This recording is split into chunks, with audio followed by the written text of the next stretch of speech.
정치권의 이슈와 정책 분석을 통해 여론의 심장을 저격하고 민심의 흐름을 날카롭게 꿰뚫어봅니다. 여심저격, 옥지원 전 국민의힘 중앙여성위원회 부위원장 그리고 안기령 더불어민주당 상근부 대변인 나오셨습니다. 반갑습니다. 네, 안녕하세요. 네, 안녕하세요. 아니, 우리 옥지원 부위원장 오늘 나오셨는데 저희 방송 혹시 보셨습니까? 네, 재밌게 잘 보고 있습니다. 아, 재밌었습니까? 네. 혹시 그 방송 경험은 좀 있으세요?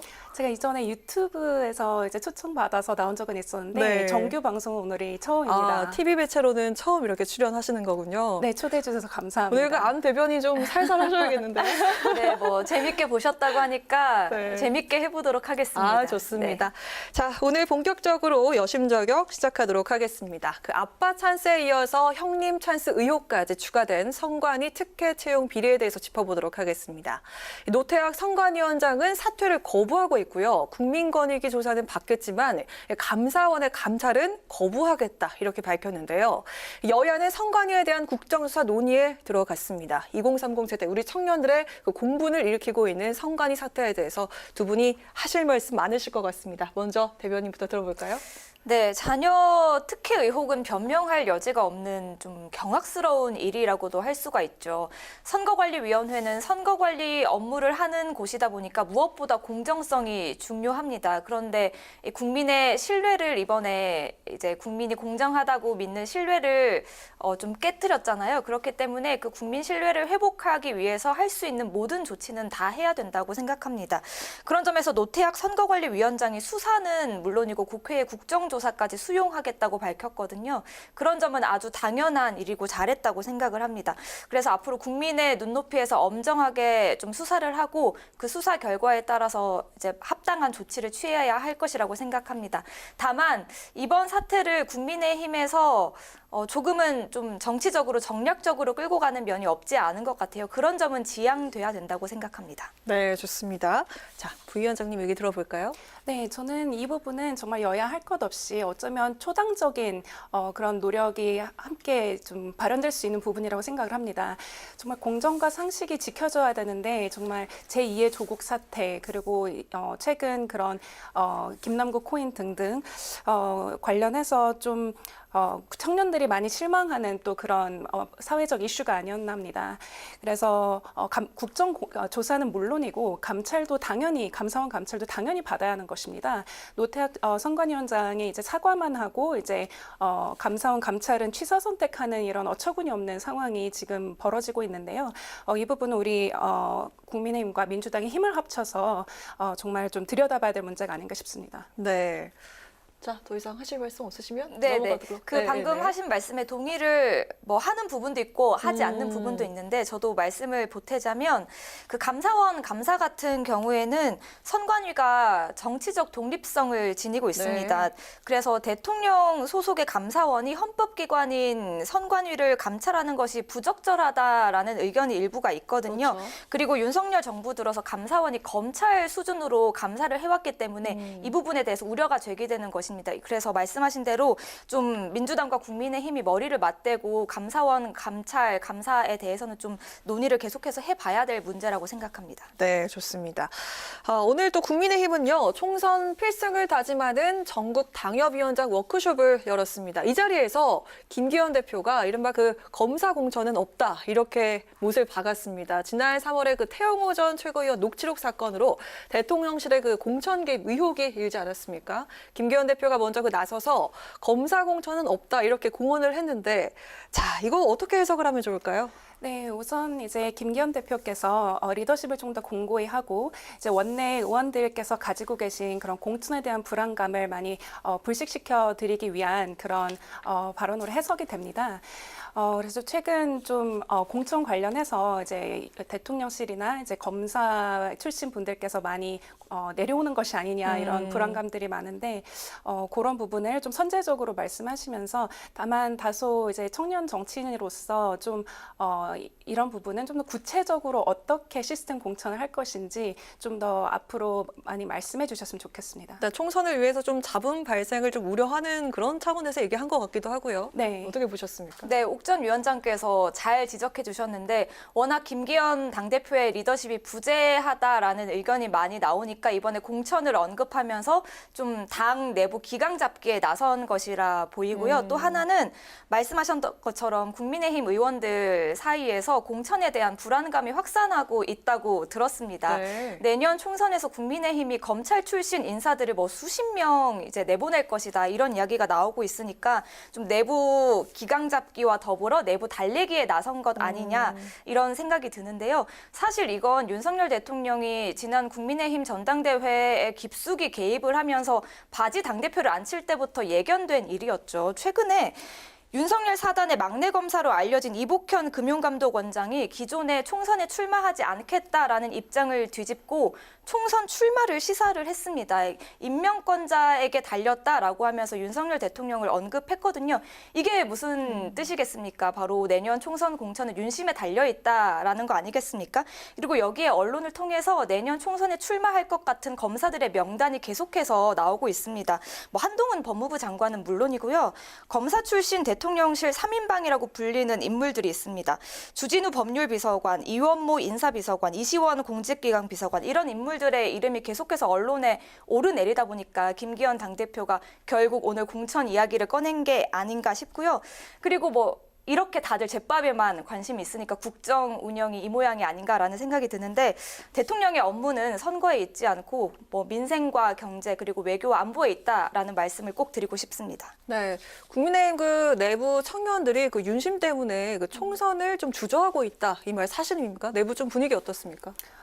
우선 내부적으로는 조금 우리 당의 혁신이 조금 더뎌지고 있는 부분만은 좀 사실인 것 같습니다. 그래서 조금 더 다양한 당내 목소리, 이제 전당대회에서의 어떤 모습들 때문에 아직 당내에 조금 이런저런 크고 작은 상처들이 남아있는 것 같습니다. 그래서 이 부분을 김기현 대표가 우리 지도부가 어떻게 다시 우리 그 대선 때 뭉쳤던 선거 연합을 다시 총선 전 만들어낼 수 있을 것인가 그 역량이 상당히 중요할 것 같고요.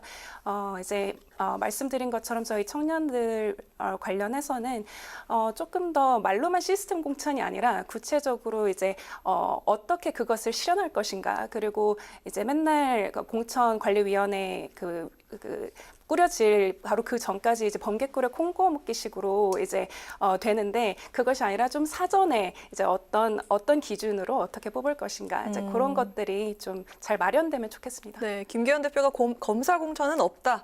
최대한 그 유능한 사람이 뽑힐 수 있도록 시스템 공천을 하겠다 얘기했는데 어떻게 될지 지켜보도록 하겠습니다. 네. 자, 다음 주제 넘어가도록 하겠습니다. 오늘 그 민주당 정청래 의원이 과방위원장 사임권 이의 제기에도 표결이 진행되지 않은 것에 항의하면서 국회 의사국장 해임을 건의를 했습니다. 그 행안위원장 그 자리를 사수하겠다고 밝힌 정청래 의원, 이건 그 단순한 자리 싸움이 아니다. 내가 물러나면 다음 타깃은 다음 주자는 이재명 대표와 그리고 민주당 내 지도부다 이렇게 이야기를 했습니다. 자, 그런 가운데 이재명 대표 후원금 모금이 불과 그 30분도 안 된 29분 만에 한도액인 1억 5천만 원을 채웠습니다. 상당히 빠른 시간 안에 한도액을 채웠는데 상임위원장 선출 문제가 내용으로 확산되고 있는 이 상황을 자, 바깥에서는 어떻게 볼까요? 네, 우선 좀 보기 별로 안 좋은 것 같습니다. 그래서 일단은 그런 최근 논란이 되고 있는 그런 갯달 그리고 민주당 당내 청년 정치인들끼리도 지금 계파 갈등이 굉장히 극심한 것으로 알고 있습니다. 그래서 청년 정치인들이 막 문자 폭탄을 갯달 지지자들부터 이제 받기도 하고요. 그래서 그런 부분을 조금 굉장히 극단적인 팬덤에 휘둘리고 있는 것 같은데 어떻게 청년 정치인들을 좀 더 그로부터 보호할 것인가 그리고 계파 갈등을 잘 마무리할 것인가 좀 우려스럽고 잘 해결이 되면 좋겠습니다. 네, 어떻습니까? 네, 먼저 강성 지지층은 당에 대해서 좀 적극적인 강한 애정을 가지고 있는 사람들이잖아요. 그걸 나쁘다고 볼 수는 없을 것 같습니다. 다만 나쁜 것은 말씀하셨던 것처럼 좀 욕설이 담긴 문자 폭탄 같은 폭력적 행위인 거겠죠. 그리고 여야를 막론하고 그런 폭력적 행위는 근절돼야 된다라고 생각합니다. 그런데 다만 이재명 대표의 후원금 모금을 그런 강성 지지층의 좀 부정적인 행태와 연결시키는 것은 좀 무리라고 생각을 하고요. 그건 지지 세력이 없는 인사나 반대 진영에서 좀 나쁜 의도를 가지고 프레임화하는 거라고 생각을 합니다. 그리고 이제 상임위원장 선출 문제 같은 경우에 역시 조금은 계파 갈등으로 보기에는 무리가 있는 것 같은데 사실 상임위원장은 국회의원들 사이에서 꽃이라고 하더라고요. 특히 다선 의원들 사이에서. 그렇기 때문에 자리가 한정돼 있기 때문에 늘 상임위원장을 선출을 할 때 조금씩의 갈등은 있었다고 합니다. 네. 그리고 정청래 의원의 주장은 과방위원장과 행안위원장을 1년씩 하고 교대하기로 했기 때문에 장제원 의원이 행안위원장에서 과방위원장으로 자리를 옮기지 않았습니까? 그렇기 때문에 정청래 의원의 경우에도 본인이 이제 과방위원장에서 행안위원장으로 자리를 옮겨야 된다라고 이야기를 하고 있는 것이고, 그리고 저희 당의 많은 당원들과 지지자들은 정청래 의원이 과방위원장으로서 방송법 같은 개혁 입법을 처리했던 걸 높이 평가하고 있거든요. 그리고 또 행안위에서 처리를 앞두고 있는 것들이 있습니다. 경찰국 문제, 이태원 참사 특별법 문제, 그리고 선관위, 저희가 조금 전에 이야기를 나눴던 선관위 문제도 있기 때문에 당원들과 지지자들은 정청래 의원이 행안위원장으로 자리를 옮겨서 이런 개혁 입법들을 좀 적극적으로 추진해 나가기를 기대하고 있는 것입니다. 아무튼 원내 지도부가 여러 의견들을 잘 수렴하고 종합해서 현명하게 해결할 것이라고 봅니다. 요거 하나 여쭤봐도 될까요? 네. 정청래 의원이 내가 물러나면 그 다음 타깃이 이재명 대표다 이렇게 얘기를 했는데 이 말에 동의하십니까? 그거는 제가 당직을 맡고 있기 네. 때문에 제 개인적인 의견을 밝히는 거는 조금 부적절하다고 생각합니다. 네, 그러면은 그 29분 만에 한도에 그 1억 5천만 원을 채웠단 말이죠. 이거 네. 이른바 그 소위 개딸의 힘이라고 볼 수 있을까요? 개딸의 힘은 맞죠. 예, 다만 이재명 대표께서 최근 이렇게 일련의 발언들을 보면 굉장히 독설에만 이렇게 의존하는 모습을 많이 보이십니다. 그래서 구체적인 정책이나 이제 국민의힘 입장에서 봤을 때 어떤 물론 저희 국민의힘도 이 점은 좀 반성해야 되는데 협치가 많이 부족한데 그 협치가 부족하다고 말하는 이재명 대표께서도 굉장히 협치가 부족하세요. 이렇게 그래서 저희 김기현 대표께서 그래도 손을 먼저 내밀어서 그 한번 밥 먹자고 또 말씀을 하셨는데 그걸 그런 식으로 아시다시피 그런 식으로 거절해서 무안을 주기도 하고 그런 부분 상당히 좀 안타깝지 않나. 좀 더 저는 우리 국민의힘과 민주당의 협치가 좀 많이 필요하다 생각합니다. 김기현 대표가 먼저 손을 내미셨다고 했는데 이재명 대표가 거기에 대해서 또 답을 하셨죠. 술과 밥은 친구들과 먹으라. 대신 나와는 정책 대화를 하자라고 했고 지금 거기에 대해서 민주당은 다음 주라도 어떤 형식이든 어떤 주제든 구애받지 않고 대화를 하자 그럴 용의가 있다라고 밝힌 상황입니다. 하지만 거기에 대해서 분명히 답을 하지 않고 있는 건 국민의힘의 김기현 대표라고 말씀드립니다. 술이나 밥이나 먹자라는 게 무슨 그렇게 우선 대표로서 교감을 하자 이제 우선 말을 먼저 트자라는 그런 의미이지 그것이 무슨 친구라서 너무 친밀감을 느껴서 그렇게 무슨 프로답지 않게 그렇게 만나자는 것은 아니라고 생각이 듭니다. 그래서 그런 부분은 다소 표현이 아쉬웠다. 그래서 뭔가 저희는 정책적인 것에 관심이 없는 것처럼 그렇게 비춰지게 만드는 그런 부분들이 좀 많이 정무적으로 민주당에서는 굉장히 잘 찔렀다고 생각할지 모르겠지만 저희 국민의 입장에서는 좀 안타까웠다는 생각이 듭니다. 그렇게 김기현 대표가 정책과 민생에 관심이 많으시다면 빨리 저희의 제안에 좀 답을 하시면 될 것 같습니다. 네, 두 분 얘기를 들어보면 그 양당 대표가 사실 기회를 잡아서 언제든지 대화를 할 수 있는 그런 의중은 있는 것 같은데 네. 과연 어떻게 될지. 네, 다음 주제 넘어가 보도록 하겠습니다. 자, 오늘 민주당은 국민의힘 공천비리 조사에 착수를 한다고 밝혔습니다. 정치자금법 위반 혐의를 받고 있는 국민의힘 황보승희 의원을 겨냥해서 그 공천 헌금 진상조사단을 구성을 했습니다. 국민의힘이 그 김남국 코인게이트 진상조사단을 구성한 것에 대한 그 반격이라고 볼 수 있을지요? 어떻게 보십니까? 좀 그렇진 않다고 생각합니다. 전혀 같은 격이 아니고요.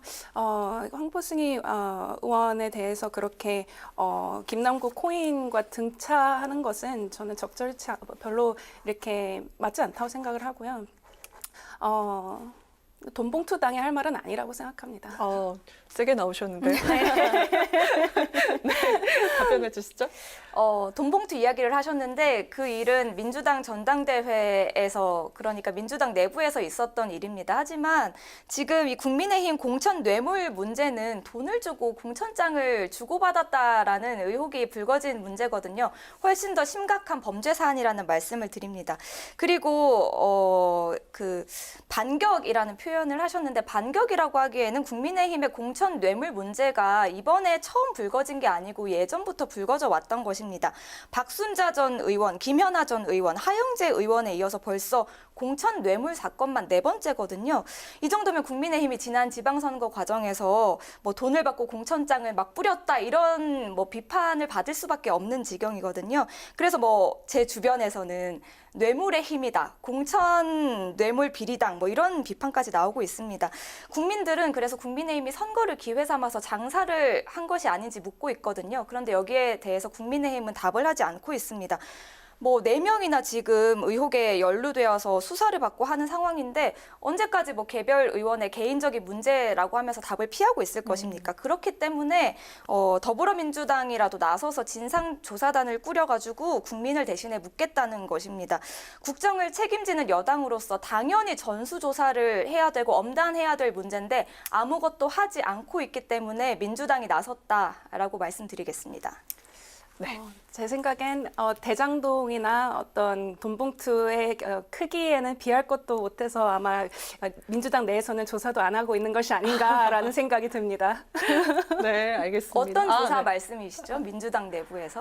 이런 국민의힘 내부에서 조사를 하지 않고. 공천비리 조사 아마 민주당에서 하면은 너무 저희에 비해서는 너무 커서 이거는 뭐 조사할 것도 아니다 이래서 안 하고 계신 게 아닌가.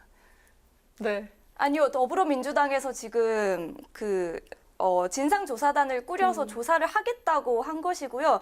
지금 한 가지 말씀드리자면 지금 국민의힘 이야기를 하고 있습니다. 그런데 민주당의 이야기로 자꾸 물타기를 하시는 것은 저는 올바른 그 태도는 아니라고 봅니다. 우선 돈봉투가 아직 수사 중인 사안 아닙니까? 그리고 아까 제가 반농담적으로 반 진담, 반 농담으로 말씀드린 것은 저희 국민의힘의 이제 이 부분은 분명히 저희 당에서 들여다봐야 된다고 생각합니다. 절대로 그거를 뭐 물타기 한다고 말씀하신 거는 그거는 오해이고요. 다만 민주당에서 이런 비리는 너무 피차 일반이기 때문에 오히려 문제가 안 되고 있는 것이 아닌가, 등잔 밑이 어두울 수도 있다, 더 들여다보시라는 말씀이었습니다. 네. 지금 불거지지 않은 민주당의 마지막으로 공천 듣겠습니다. 뇌물 문제를 언급하시는 거는 좀 부적절하다고 생각하고요. 국민의힘에서 벌써 4번째나 공식적으로 밝혀진 일입니다. 그런데 여기에 대해서 당무감사위원회를 꾸려서 조사를 하겠다고 했는데 아무런 결과를 내놓지 않고 있으니까 저는 거기에 대해서 말씀드리는 것입니다. 네, 여기까지 듣도록 하고요. 오늘 정치권 이야기 여기까지 듣겠습니다. 자, 이제 그 정책에 대한 토론으로 넘어가 볼까 하는데요.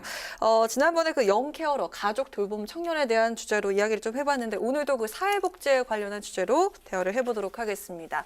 5월 31일 윤석열 대통령이요, 사회보장 전략회의에서 사회보장 서비스를 시장화, 산업화하고 경쟁 체제를 도입해야 한다면서 사회복지 민영화를 언급해서 파장이 일고 있는 상황입니다. 오늘 그 정책 토론은 사회복지 민영화에 대한 두 분의 의견을 들어보도록 하겠습니다. 먼저 그 옥 부위원장님께 여쭤보도록 하겠습니다. 윤 대통령이 밝힌 그 사회 서비스 고도화 방향, 고도화입니다. 네. 우선 구체적으로 어떤 내용들이 담겨 있는지 좀 들어볼까요? 네, 우선 대통령께서 사회보장 전략회의에서 말씀하신 내용을 한 3가지 정도로 요약을 할 수가 있는데요.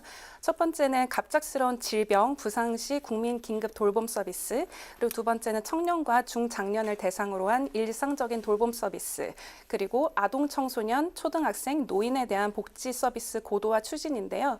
이는 이제 전체적인 기조를 저희 국민의힘 그리고 보수당의 기조인 자유시장 경제적인 측면에서 좀 더 기존의 공공 서비스가 미흡했던 부분들, 효율적이지 않은 부분들을 좀 더 산업화하고 또 시장 경제화해서 효율을 높이자. 그리고 별로 효율이 높지 않은 부분은 통폐합하자. 이런 좀 더 효율성을 말 그대로 고도화하기 위한 그런 말씀으로 생각이 되고, 저는 이런 방향으로 당연히 효율을 추진해야죠. 예, 경제와 관련된 부분은 그리고 지자체에서 지금 하고 있는 다양한 이제 복지 서비스들이 많은데요. 이미 80% 90% 이상이 민간 기업의 주도로 이미 시행되고 있습니다. 그래서 어떤 분들은 이제 이것을 민영화한다는 개념으로 잘못 오해를 하셔서 지금 이미 민간 기업이 하고 있고 이거를 더 효율적으로 만들기 위한 그런 기조다라는 말씀을 드립니다. 민영화는 오해다. 네, 그건 잘못된 워딩입니다. 왜냐하면 공공에서 민영화로 주체를 바꾼다라는 이관한다는 의미인데 그것은 네. 잘못된 워딩이다. 사회 서비스 고도화는 그 1인 가구가 늘면서 더 필요해질 것 같다는 생각도 드는데요. 그 민주당은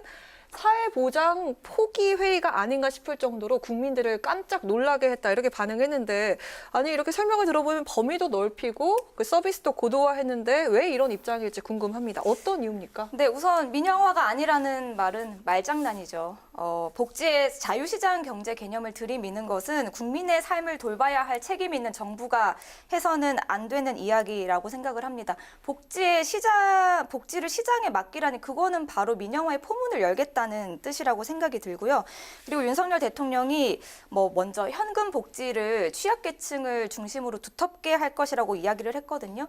그건 보편적 복지를 포퓰리즘으로 규정하면서 민간에 결국은 넘기겠다라는 것이고, 사실 취약계층 예산을 다 깎은 윤석열 정부가 어떻게 다시 취약계층을 현금으로 지원을 하겠다는 것인지 말이 되지 않고요. 그리고 사실 또 초부자 감세로 세수 기반을 약화시켰습니다. 그런데 어디서 그런 세수를 마련할 것인지 또 추경을 반대하고 있는 상황 아닙니까? 그러니까 결국은 불가능한 일이라는 생각이 들고요. 그리고 사회 서비스에 대해서도 본인 부담을 늘려가지고 중산층의 그 복지 확대를 이야기를 했는데, 이건 결국 소득에 이어서 복지까지 중산층과 취약계층 이렇게 양극화를 유발하겠다라는 것입니다. 그러니까 결국에 이번에 발표한 내용은 취약계층을 선별해서 좀 돈으로 달래고, 그리고 사회 서비스는 돈으로 사라는 것, 이렇게 좀 정리할 수 있을 것 같습니다. 네, 이 사회보장 서비스를 경쟁 체제로 만들겠다는 건 국가의 역할 포기다. 그리고 그 민영화가 아니라는 건 아니다. 이렇게 얘기를 하셨는데 어떻게 생각하십니까? 그거는 아직 좀 이해를 잘 못하시는 것 같은데요. 아까 말씀드린 것처럼 재차 말씀드리지만 이미 공공 서비스의 80% 그리고 90% 즉 6만 개 정도의 시설이 있는데 이미 민간 시설이 운영을 하고 있습니다. 그러니까 저희 나머지 10% 이런 부분을 좀 더 효율적으로 하자라는 부분이고요. 그리고 그런 아까 양극화를 심화시킨다고 말씀하셨는데, 그리고 추경을 더 하지 않는 것에 대해서 문제를 제기하셨는데, 저는 그런 바로 문재인 정부의 기조, 돈을 뿌려대서 모든 것을 해결하려고 했던 그 포퓰리즘적인 그런 요소가 우리 경제를 지금 이 모양 이 꼴로 만들었다. 그래서 오히려 그런 불필요한 부분들을 제거하고, 그래서 그런 부분에서 이제 저희가 그 재원을 마련할 수 있는 또 계기가 될 수 있는 것이죠. 이제 줄일 곳은 줄이고 더 늘려야 할 그런 보편적 복지가 아닌 선별적 복지로 이제 가는 부분들, 그런 어떤 지금 도입부에 와 있는데 우리나라가 조금 더 효율적인 어떤 경제 정책, 복지 정책을 마련하기 위한 그런 부분을 윤 정부에서 틀을 만들고 있는 것으로 보입니다. 네. 그리고 그 윤석열 대통령이 중앙정부와 지방자치단체의 그 복지 서비스 통폐합을 언급을 했습니다. 네. 지금 그 복지 사업이요, 중앙에 1,000개가 있고 지방에 그 1만 개가 있는데 이게 사실 그 너무 난립하고 있다라는 그런 주장이 있는데 이게 또 사실이라는 입장도 있고요. 이 부분 어떻게 보십니까? 규모의 경제를 언급한 거죠. 결국 시장의 논리로 복지를 바라보고 있는 것이고 복지를 축소하자라는 뜻으로 좀 해석이 됩니다. 시장화와 경쟁을 복지에 도입하는 것은 결국 이윤을 남기는 것을 전제로 하기 때문에 공공성이 약화될 수밖에 없거든요. 그리고 장기 요양기관의 경우에 지난해 8월 말 기준으로 국가나 지방자치단체가 운영하는 곳은 252곳으로 전체의 0.93%에 불과를 했습니다.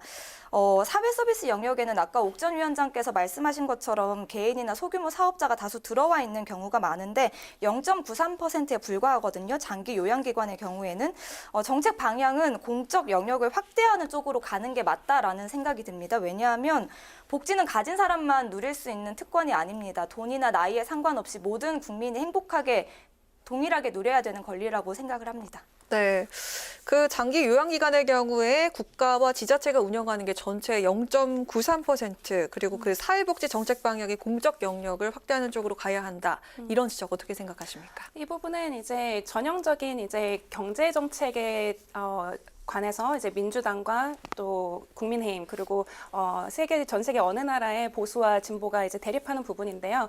이제 저는 이제 경제학도인데 이제 그런 이제 진보 쪽은 주로 이제 큰 정부를 지향하죠. 그래서 모든 그런 경제나 복지 지출 부분에서 정부의 역할이 더 커야 한다. 이렇게 생각을 하고 보수 쪽은 좀 더 민간의 영역이 커야 한다고 생각을 하는 부분인데요. 그래서 무엇이 옳다라고는 말씀드리기 어려울 것 같습니다. 다만 이제 윤 정부 우리 보수 정당의 기조는 그러하다라는 말씀을 드립니다. 네, 자 오늘 이렇게 그 사회보장 서비스 이야기까지 나눠봤습니다. 우리 그 안기령 부대변인께 좀 살살 해달라 요청을 했는데 그럴 필요가 없었을 것 같기도 하고요. 오늘 어떠셨어요? 네, 오늘 좋았습니다. 저 많이 배우고 또 앞으로도 또 더 많이 배울 기회가 있으면 좋겠습니다. 네, 좋습니다. 네. 자, 이렇게 마무리하도록 하겠습니다. 지금까지 옥지원 전 국민의힘 중앙여성위원회 부위원장, 안기령 더불어민주당 상근 부대변인과 함께한 여심저격이었습니다. 두 분 오늘도 고맙습니다.